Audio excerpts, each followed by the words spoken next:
नमस्कार साथियों, मैं मिस्टर शिवजी आपके अपने ही चैनल द लाइफ रिसर्चर में आप सबों का हार्दिक स्वागत करता हूं। साथियों, आज अपने लोग बात करने जा रहे हैं भारत की सबसे बड़ी पार्टी और सबसे पुरानी पार्टी। साथियों, इस पार्टी की जैसे ही बात करेंगे तो आपको पता होगा कि ये पार्टी जो है भारत को अंग्रेजों से आजाद करने में अपना बहुत बड़ा योगदान दिया है। साथियों, सबसे पहली बात तो यह है, आप लोगों के सामने ये पता चल गया होगा कि किस पार्टी का बात करने जा रहे हैं आज, और ये हमारे इतिहास में चैप्टर्स है और हर एक कॉम्पिटिटिव एग्जाम्स में पूछी भी जाती है। साथियों, चाहे वो यूपीएससी हो, चाहे बीपीएससी हो, चाहे पीसीएस हो, चाहे एसएससी हो, चाहे बिहार एसएससी हो, कोई क्यों ना, चाहे स्पेशल बिहार दरोगा हो, बिहार पुलिस हो, एसएससी एमटीएस हो, हर एक एग्जाम्स में इस चैप्टर से लगभग 3-4 क्वेश्चंस रहती है तो रहती है। तो साथियों, जरूरी बन जाता है इस पार्टी के बारे में थोड़ा धैर्यता पूर्वक जानने की। तो आज चलिए जानते हैं थोड़ा अच्छे तरीका से और डीपली नॉलेज के साथ। हालांकि ये पार्टी के ऊपर ये जो वीडियो होगी ये एपिसोड 1 होगा, इसके बाद बहुत जल्दी एपिसोड 2 भी आएगा, एपिसोड 3 और एपिसोड 4, यानी 4 या 5 एपिसोड में इस पूरी पार्टी को यानी पूरी चैप्टर को हम आप लोगों के सामने प्रस्तुत कर देंगे। साथियों, सबसे पहली बात तो यह है कि कांग्रेस जो पार्टी है, इस पार्टी को बारे में यदि हमें जानने की जरूरत है तो आपके मन में एक इच्छा जाहिर होगा कि आखिर ये कांग्रेस पार्टी की स्थापना हुई कैसे।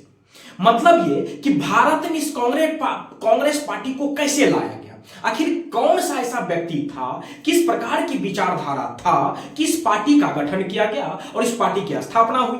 तो इस पे सबसे पहली बात एक जो मार्मिक सा क्वेश्चन उठता है, तो उस क्वेश्चन ये है कि क्या कांग्रेस की स्थापना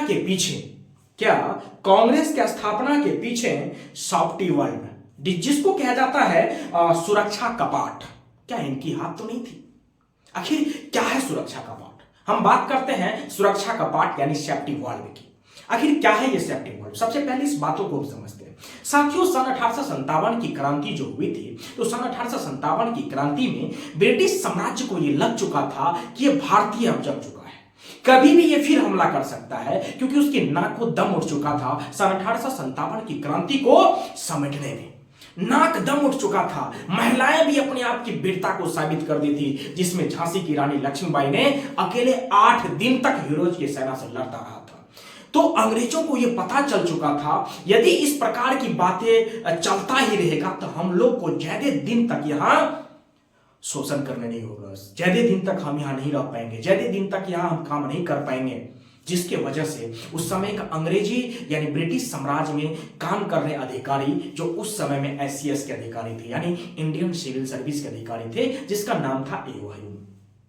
हालांकि देखिए, एओ हयूम भारतीय राष्ट्रीय कांग्रेस की स्थापना के बारे में लॉर्ड डफरिन से बात तो की थी, लेकिन रीजन उनका क्या था, बाद में यह पार्टी काम कैसे किया, पूरी तर्क लेंगे इस वीडियो में, क्योंकि ये एपिसोड फर्स्ट है और आज इसकी पूरी जानकारी लेंगे। हालांकि बात करते हैं, देखिए, जैसे ही उनको लगा कि यदि 1857 की क्रांति की भांति फिर से क्रांतिकारियों की विचारधारा यदि पलट जाता है तो फिर बहुत ज्यादा प्रॉब्लम्स की सामना करनी पड़ेगी और ब्रिटिश साम्राज्य को यहां ज्यादा दिन तक रुकने का जो आमंत्रण है वो नहीं कर पाएगा।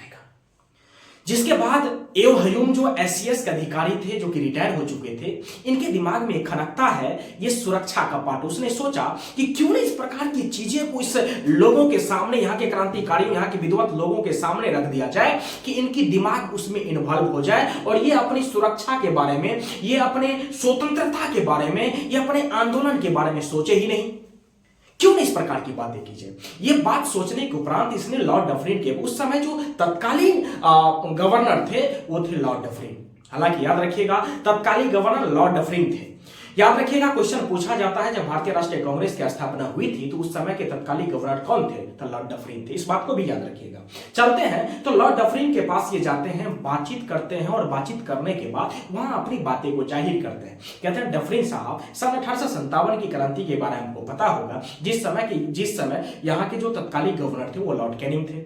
तो उसने उसके बारे में बताया कि यदि इस प्रकार की बात को नहीं किया जाए तो शायद से फिर ये क्रांतिकारी की विचारधारा उभर जाएगी और जैसे ही उभर जाएगी तो आप लोग और हम लोगों की जो व्यवस्थाएं यहां चलने को तैयार है वो नहीं हो पाएगी। इस बात को समझने से पहले डफरिन ने एक बात पूछा कि क्या लगता है आपको, क्या होना चाहिए, हमें करना क्या चाहिए।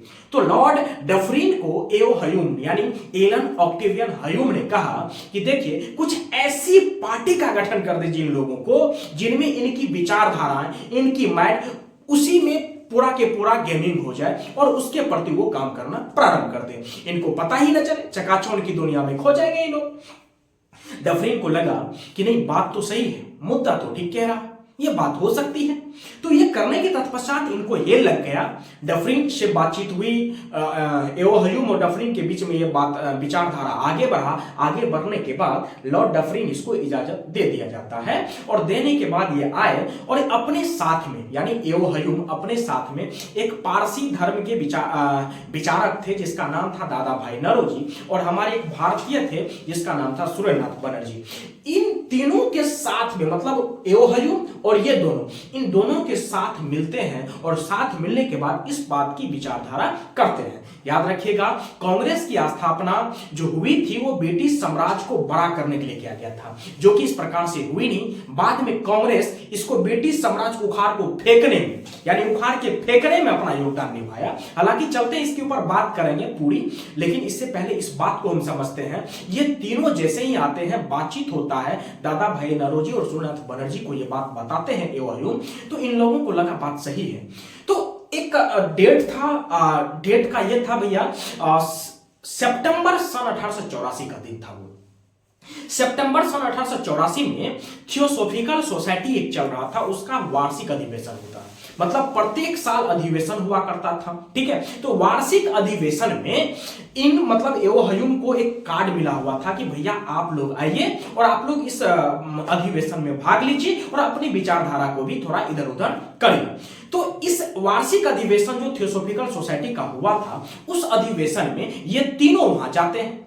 जैसे ही जाते हैं तो जाने के बाद दादा भाई नौरोजी, सूर्यनाथ बनर्जी और हयूम हक्के बक्के रह जाते हैं।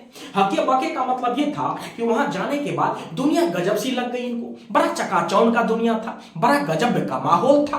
तो माहौल देखने के बाद वहां खाना पीना खाया, तमाम प्रकार की बातें हुई, बातचीत हुई। इन लोगों के जैसे कई अन्य नेताएं भी वहां थे। तो ये करने के तत्पश्चात जैसे वो पार्टी से इधर आते हैं तो एओ हयूम, सूर्यनाथ बनर्जी और दादा भाई नौरोजी को कहते हैं कि क्या लगा, क्या इस प्रकार की लाइफ अपने लोगों की नहीं होनी चाहिए?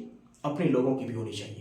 तो अपने लोगों को भी एक पार्टी बनाने की आवश्यकता। देखिए कांग्रेस को पहले ही बताया गया था कि कोई पार्टी लाना है, लेकिन इसको ये नहीं पता था डफरिन को या एओ हयूम को, डफरिन और एओ हयूम को ये नहीं पता था कि कांग्रेस आना है, ठीक है। लेकिन पार्टी लाया।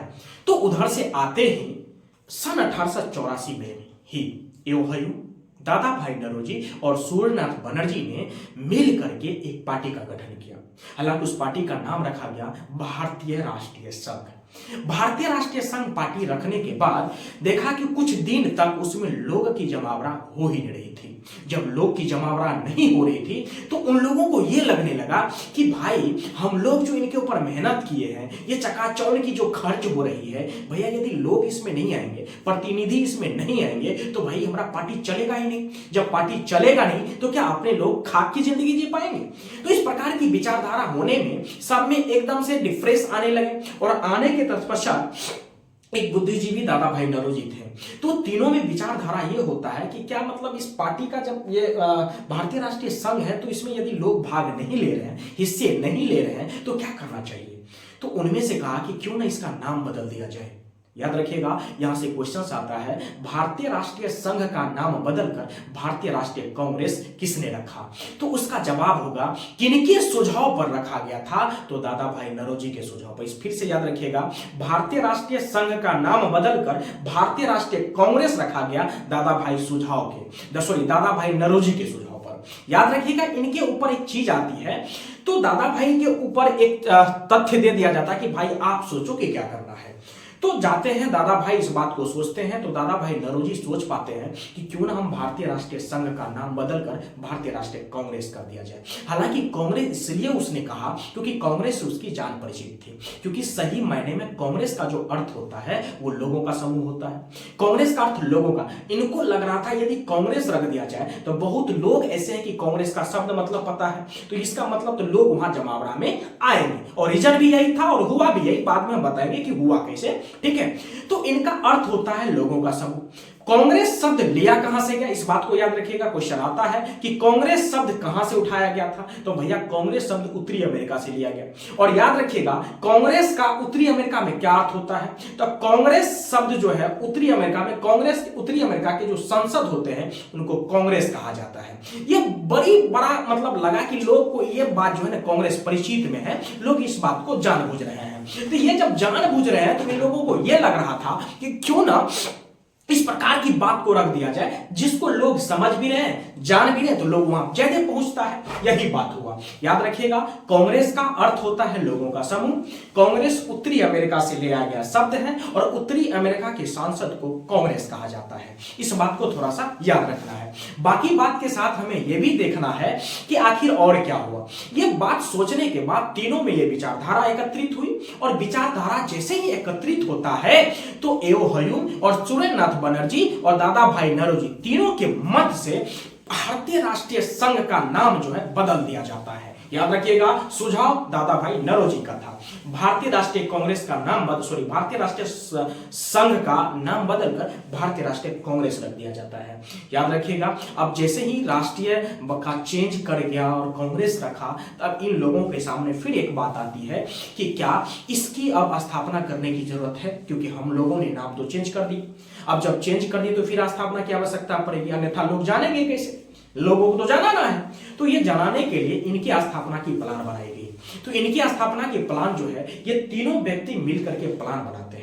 प्लान क्या बनाते हैं, तो प्लान बनाते हैं भारत में महाराष्ट्र जो है, तो महाराष्ट्र का एक शहर है पूना, तो पूना शहर में लोग सोचे कि हम क्या करेंगे, भारतीय राष्ट्रीय कांग्रेस की स्थापना करेंगे। लेकिन क्या हुआ, इन लोगों के बीच में फिर एक शब्द आ जाता है कि यदि हम, क्योंकि उस समय में ज्यादातर महामारी फैल रहा था, प्लेग नामक बीमारी ज्यादातर फैल रहा था, और जिस एरिया में सब महामारी फैलता था वो एरिया सुन हो जाता था। तो इन लोगों को यह भी बात आ गया, जरा समझो तो पहले कि जहां हम पूना में यदि भारतीय राष्ट्रीय कांग्रेस की स्थापना करने जा रहे हैं, तो भैया बताओ तो जरा कि वहां की माहौल कैसा है, वहां की वातावरण कैसा, क्या भी वो स्वस्थ है एरिया या नहीं है। ये बात करने के बाद जैसे ही पता किया तो वहां पता चला कि प्लेग नामक बीमारी फैली हुई है। तो प्लेग नामक जब बीमारी फैली हुई थी, ये तीनों की विचारधारा अब चेंज हो जाता है कि भैया वहां जाएंगे हम किसी पार्टी का स्थापना करने, और भाई पार्टी का स्थापना कबार करेंगे, अपने लोग मर जाएंगे, ठीक है, महामारी से मर जाएंगे यार। तो इसीलिए उस जगह का मतलब उस स्थापना करने वाली जो जगह था उसका नाम बदल दिया और उसका मतलब अलग कर दिया, चेंज कर दिया, मतलब स्थानांतरित कर दिया। यानी कहने का मतलब यह हुआ महाराष्ट्र में ही किया, पूना को छोड़ करके बंबई में किया, दैट मींस मुंबई। ठीक, याद रखिएगा। तो भारतीय राष्ट्रीय कांग्रेस का स्थापना पूछा जाता है कि भारतीय राष्ट्रीय कांग्रेस का स्थापना कहां होने वाला था, तो भैया पूना में। क्यों नहीं हुआ, क्योंकि वहां महामारी फैल चुकी थी, प्लेग नामक बीमारी, इसलिए नहीं हुआ। ठीक, इस बात को याद रखिएगा। एकदम लेक्चर में एक एक क्वेश्चन आपको महत्वपूर्ण होने जा रहा है।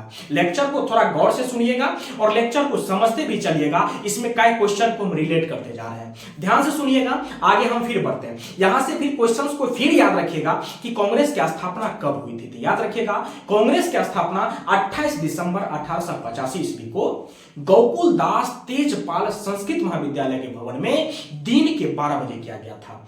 कब? 28 दिसंबर 1885 ईस्वी को गोकुल दास तेजपाल संस्कृत महाविद्यालय भवन में दिन के 12 बजे किया गया था और किया गया था बंबई में। याद रखिएगा कांग्रेस की स्थापना कब हुई? 28 दिसंबर 1885 ईस्वी को। कहां हुई? तो भैया याद रखना बंबई में। संस्थापक कौन? तो याद रखिएगा एओ हयूम। याद रखिएगा एओ हयूम। तो कांग्रेस का संस्थापक पूछ दिया जाए कि कांग्रेस का संस्थापक कौन? तो एओ हयूम। इस बात को भी याद रखना। और दूसरी बात यह भी याद रखना है, यहां से रिलेट करके क्वेश्चन पूछता है कि भारतीय राष्ट्रीय कांग्रेस के संस्थापक कहां के निवासी थे, तो याद रखिएगा भारतीय राष्ट्रीय कांग्रेस के संस्थापक कहां के निवासी, स्कॉटलैंड के निवासी थे, स्कॉटलैंड के निवासी। इस बात को याद रखने के साथ साथ आपको यह भी याद रखना है कि भारतीय राष्ट्रीय कांग्रेस के जो संस्थापक एओ ह्यूम थे वो किसका रिटायर अधिकारी थे, तो भैया याद रखिएगा ब्रिटिश साम्राज्य में एक एसीएस पद हुआ करता था, उस एसीएस पद से रिटायर अधिकारी थे ये। दैट मींस आज के समय में हम कह सकते हैं जिसको आप आईएएस कहते हैं, ठीक है, या मतलब एसीएस इंडियन सिविल सर्विस से रिटायर अधिकारी थे। कौन, तो भैया एओ ह्यूम। इस बात को आगे चलते हैं। अब आगे चलने के बाद जैसे ही स्थापना होती है तो स्थापना में ही ये बात सोच लिया जाता है कि अब अपने लोग बड़ी भव्य तरीका से इस पार्टी को आगे करेंगे और बहुत बड़ा बनाएंगे। याद रखिएगा यहां से आने के बाद जिस तरह प्रत्येक पार्टी का प्रत्येक वर्ष जो है अधिवेशन हुआ करता था, ठीक उसी प्रकार कांग्रेस का भी प्रत्येक साल अधिवेशन होना प्रारंभ हो गया। जैसे कि सपोज दैट वार्षिक अधिवेशन होता क्या, यदि आपके मन में यह सवाल है कि वार्षिक अधिवेशन होता क्या, तो जरा आपको समझना है कि वार्षिक अधिवेशन क्या होता है। जिस प्रकार आजकल के बच्चे जो होते हैं यदि जन्म लेता है तो प्रत्येक साल केक काट दिया जाता है बर्थडे मान करके, ठीक उसी प्रकार, और यदि शादी उदी नया होता है तो मैरिज डे मनाया जाता है प्रत्येक साल। यानी जिस डेट में शादी होती है या जिस डेट में बच्चा जन्म लेता है उसी डेट को केक काट दिया जाता है, एक फंक्शंस बना दिया जाता है। ठीक उसी प्रकार प्रत्येक पार्टी में, दैट मींस ये कांग्रेस पार्टी में उस समय में प्रत्येक साल उस दिन को एक वार्षिक अधिवेशन मना लिया जाता था और नए नए लोगों को नेत दिया जाता था, सब आता था, जुड़ता था, जिससे क्या होता था, पार्टी जो है भव्य होता था, बड़ा होता था और सबकी विचारधारा एकत्रित होती थी और अलग अलग लोग मिलते थे और काम करने के लिए प्रेरित होते थे। यही रीजन था, क्योंकि उसका मेन मकसद यह था कि पार्टी की नाम पूरी फैले। इसलिए यहां से एक क्वेश्चन और आएगा कि भारतीय राष्ट्रीय कांग्रेस का प्रथम अधिवेशन कब और कहां हुआ था, इस बात को याद रखिएगा। कई बार कई एग्जाम्स में डायरेक्टली क्वेश्चन पूछ दिया गया है भारतीय राष्ट्रीय कांग्रेस का प्रथम अधिवेशन कब और कहां हुआ था। तो याद रखिएगा भारतीय राष्ट्रीय कांग्रेस का प्रथम अधिवेशन जो हुआ था वो 1885 ईस्वी में हुआ था। 1885 ईस्वी में कहां हुआ था, तो याद रखिएगा बंबई में हुआ था। और यह भी याद रखिएगा इस अधिवेशन की जो अध्यक्षता किए थे, ये अध्यक्षता करने वाले लोग डब्ल्यू.सी. बनर्जी थे। डब्ल्यू.सी. बनर्जी का मतलब ये कि व्योमेश चंद्र बनर्जी। यहां से एक चीज याद रखिएगा, कई बार क्वेश्चन आया है कि भारतीय राष्ट्रीय कांग्रेस के प्रथम हिंदू अध्यक्ष कौन थे या भारतीय राष्ट्रीय कांग्रेस के प्रथम अध्यक्ष कौन थे। यदि इस प्रकार से क्वेश्चन पूछ दिया जाए तो आपको याद रखना है कि जवाब डब्ल्यू.सी. बनर्जी ही होगी, है ना। भारतीय राष्ट्रीय कांग्रेस के प्रथम हिंदू अध्यक्ष डब्ल्यू.सी. बनर्जी, प्रथम अध्यक्ष डब्ल्यू.सी. बनर्जी। किस अधिवेशन की अध्यक्षता, प्रथम अधिवेशन की। कब हुआ था, 1885 में। कहां हुआ था, बंबई में। लेकिन यहां से एक बात याद रखिएगा कि भारतीय राष्ट्रीय कांग्रेस के प्रथम अधिवेशन में कितने वकील हिस्सा लिए थे, याद रखिएगा 39। टोटली प्रतिनिधि कितना था, तो 72। यानी प्रथम अधिवेशन में 72 प्रतिनिधि भाग लिए थे, दैट मींस 72 वो सदस्य भाग लिए थे और उसमें जो है भैया कैगो था वकील, 39 वो वकील था और बाकी सब भी अच्छे खासे पढ़े लिखे लोग थे। हमारी फर्स्ट जो प्रथम अधिवेशन वो क्लियर हो जाती है। हम चलते हैं थोड़ा द्वितीय अधिवेशन से। तब भारतीय राष्ट्रीय कांग्रेस का दूसरा अधिवेशन 1886 ईस्वी में हुआ था और 1886 ईस्वी में कहां हुआ था, याद रखिएगा कोलकाता में हुआ था।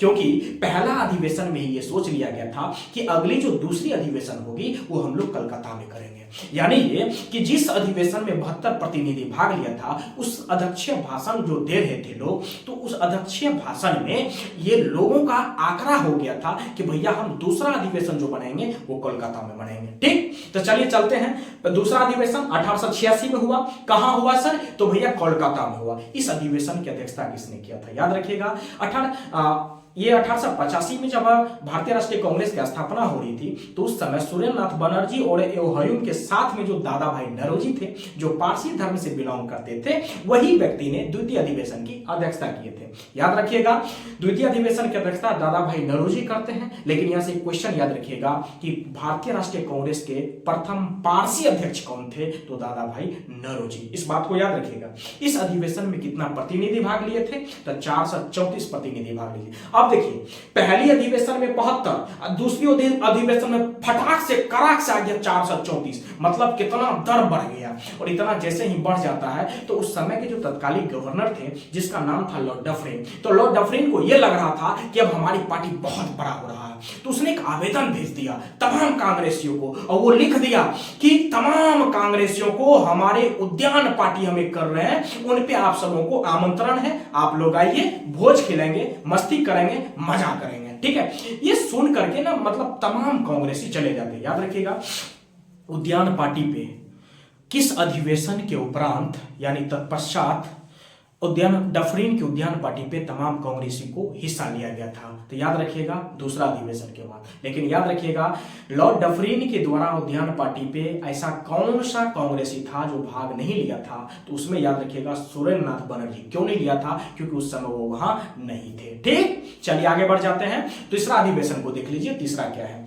तीसरा अधिवेशन 1887 में, हम बार बार आपको कह रहे हैं कि कांग्रेस का वार्षिक अधिवेशन है भैया, प्रत्येक साल अधिवेशन लगभग हुआ था। आगे हम एपिसोड में बताएंगे कि किस किस साल अधिवेशन नहीं हुआ था, क्या वो विशेष अधिवेशन हुआ था, ये तमाम प्रकार की जानकारी। हो सकता है विशेष अधिवेशन के बारे में इसमें ही बोलते हैं, लेकिन तमाम प्रकार की जानकारी एपिसोड बाय एपिसोड आपको इस चैनल पर मिलेगी। ठीक है, बाकी चलते हैं, आगे बढ़ जाइए और आगे देखते हैं इस कदर से।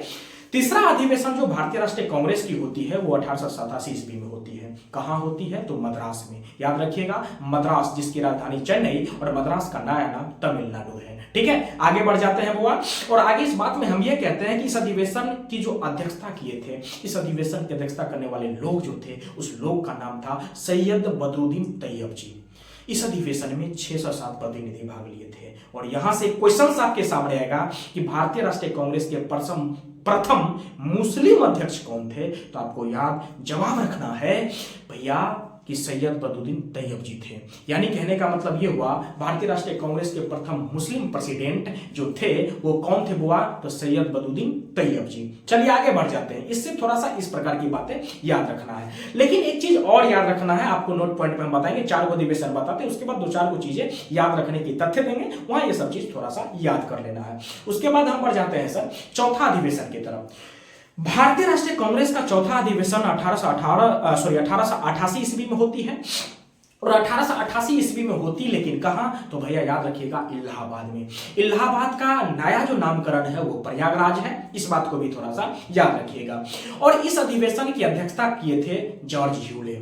कितना? जॉर्ज ह्यूले। और सर इस अधिवेशन में कितने प्रतिनिधि यानी कितने सदस्य भाग लिए थे? तो भैया 1248 सदस्य भाग लिए थे। सोचिए, कहां 72 और कहां 1248, यानी 4 साल की अवधि में इसमें सदस्य की संख्या 1248 हो चुके थे। याद रखिएगा, आगे बढ़िए। अभी थोड़ा बड़ा हो रहा, बहुत ज्यादा बड़ा होंगे तब ये अपने हिसाब से काम करना प्रारंभ करेंगे। अभी तो अंग्रेजों के लिए ही काम कर रहे हैं, उसके बाद अब अंग्रेज के विपरीत में काम करेंगे। अभी देखते हैं, थोड़ा अगले एपिसोड में बताएंगे कैसे विपरीत में काम किया, कैसे नहीं किया।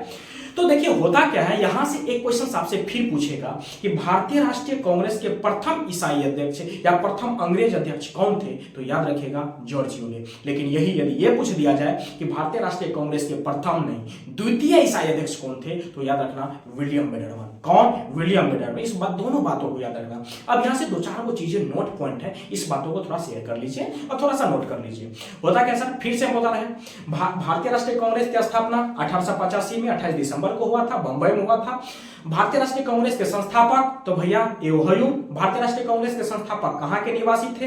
तो भैया स्कॉटलैंड के निवासी थे। ठीक है, बाकी बात को ध्यान में रखने के साथ साथ यह भी आपसे क्वेश्चन पूछा जाता है कि भारतीय राष्ट्रीय कांग्रेस के किस अधिवेशन में सुरेंद्र नाथ बनर्जी के द्वारा स्थापित एक संगठन था जिसका नाम था इंडियन एसोसिएशन। ठीक है, भारतीय मतलब इंडियन एसोसिएशन को किस अधिवेशन में जोड़ दिया गया था, मतलब शामिल कर दिया गया था? तो इस बात को याद रखिएगा, भारतीय राष्ट्रीय कांग्रेस का 1886 का जो दूसरा अधिवेशन था जो कि कोलकाता में हुआ था, इसी कोलकाता अधिवेशन में सुरेंद्र नाथ बनर्जी के द्वारा जो गठित संस्था था इंडियन एसोसिएशन, उसको शामिल कर लिया गया था। क्योंकि वो संगठन चल नहीं रहा था तो इसको भी इसी में शामिल कर दिया गया था। इस बात को याद रखने के तत्पश्चात एक बात और यहां याद रखना है, प्रथम हिंदू अध्यक्ष WC बनर्जी, प्रथम पारसी अध्यक्ष दादा भाई नौरोजी, प्रथम ईसाई अध्यक्ष जॉर्ज ह्यूले, द्वितीय ईसाई अध्यक्ष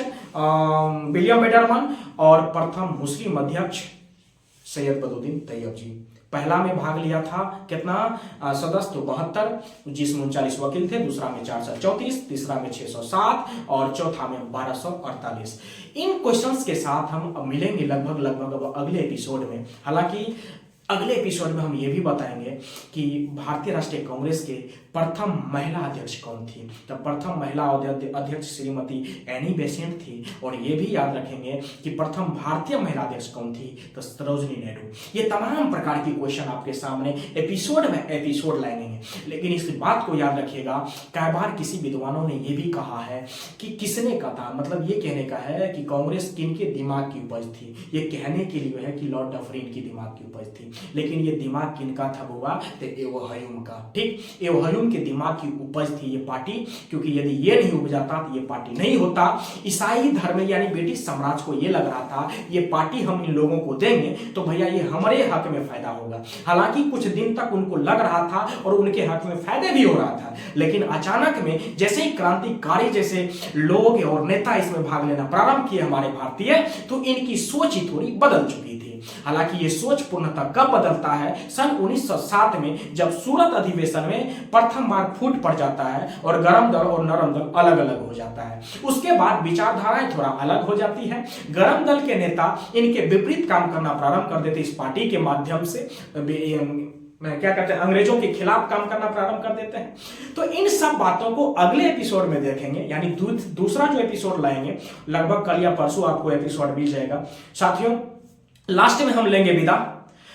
इस लेक्चर को सुनने के लिए धन्यवाद, और उम्मीद है कि आप लोग अच्छा से सुनेंगे, व्यवहार तरीका से सुनेंगे, और यदि अच्छा लगेगा तो शेयर भी करिए और लाइक भी करिए, और यदि ठीक ठाक लगे तो कुछ और भी विचारधारा कर लीजिए अपना। और लास्ट में हम लेते हैं विदा। धन्यवाद। जय हिंद।